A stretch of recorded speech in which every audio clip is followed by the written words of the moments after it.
আসসালামু আলাইকুম। আমি নাসরিন।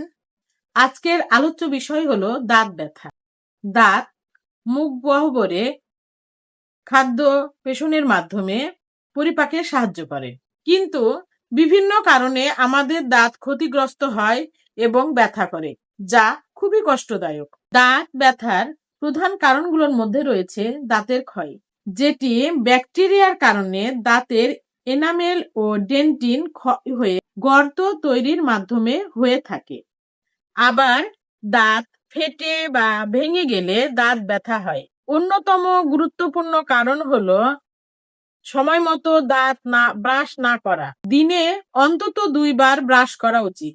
তবে ভালো হয় রাসূলের সুন্নাহ অনুযায়ী প্রতিনিয়ত মেশওয়াক করা। দাঁত ব্যথা নিরাময়ে আমরা হোমিওপ্যাথি অনুযায়ী যে ঔষধগুলো ব্যবহার করব তা হলো প্ল্যান্টাগোমেজর, সাইলেশিয়া, বেলিডোনা, মার্কশল।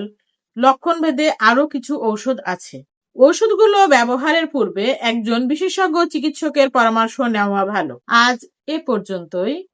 প্রয়োজনে আমার সঙ্গে হোয়াটসঅ্যাপে যোগাযোগ করতে পারেন। নিয়মিত এই রকম ভিডিও পেতে আমাকে ফলো দিয়ে রাখুন। ভিডিওটি শেয়ার করুন যাতে আপনার শেয়ারের মাধ্যমে অনেকেই উপকৃত হতে পারে। ধন্যবাদ সবাইকে। আসসালামু আলাইকুম।